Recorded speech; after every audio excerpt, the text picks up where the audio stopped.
There are 42 diplomatic reception rooms on the 7th and 8th floor of the Department of State. And the elevator doors open, and they're universally surprised at what they encounter, which is the 18th century. When you walk through these rooms, you literally walk through the history of America, the history of our country. We have the privilege of working with each Secretary of State, and they embrace these rooms in wonderful ways, use them as tools of diplomacy. Democrats and Republicans, from Secretary Kissinger to Secretary Kerry, were kind enough to share with me their thoughts on how it would most likely to be a successful Secretary of State.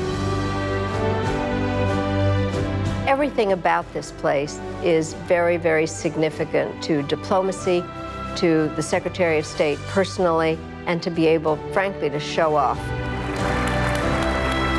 These rooms are not only reflective of America's history, but of America's values. One can walk through here and feel like you're stepping back in time to the beginning of our country, to our founders, to their incredible vision of what the United States would be and what we have become. The history is there. The early days, the giants are represented in that room. Washington is there. Jefferson is there. We don't agree with everyone we bring to these rooms, but part of our goal is to understand better. Diplomacy is not always serious business. To create the relationships you need, you have to have a friendship. These rooms are an enormously important tool of diplomacy. We couldn't do without these rooms, both the physical presence of the rooms themselves and the history represented in many of the things that are part of the great collection here. In 1961, Clement Conger started a project to transform these very ordinary rooms. The entire collection and architectural transformation was created through generous contributions from patriotic citizens.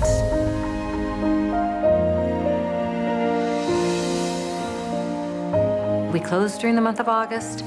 Conservators come in, and they really go from piece to piece.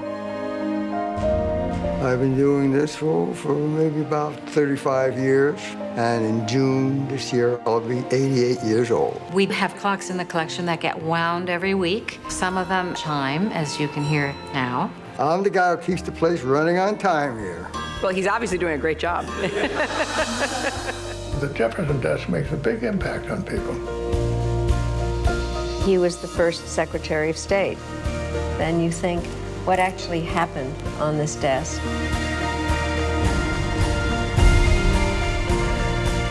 This is a piece of our history.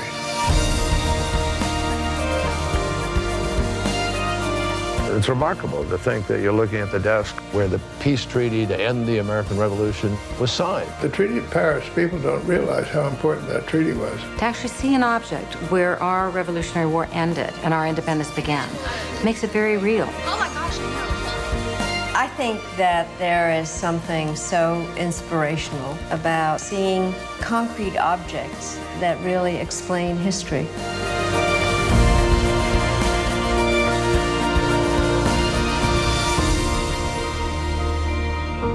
I always admire this absolutely beautiful It piece. is extraordinary. The signature of the maker, John Townsend.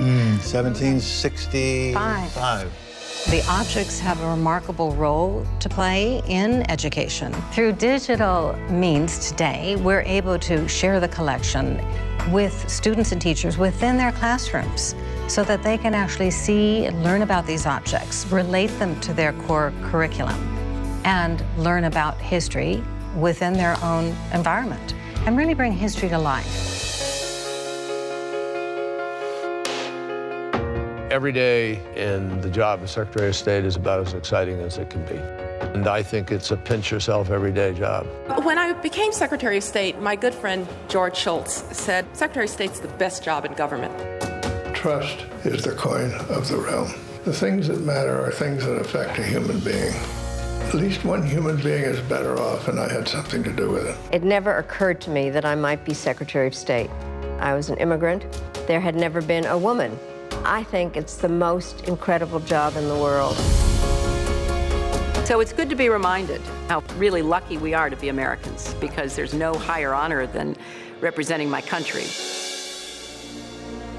These rooms are completely paid for and furnished by private donations, which ensure these rooms remain as beautiful and historically significant as they are right now.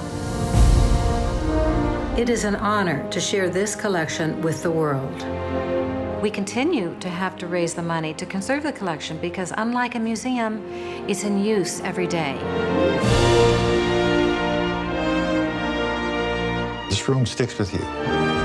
This room represents everything that is good about our country. It represents all of the trials and tribulations we have gone through. My goodness, you're looking at the basis for American democracy. You're looking at the basis for this country to exist.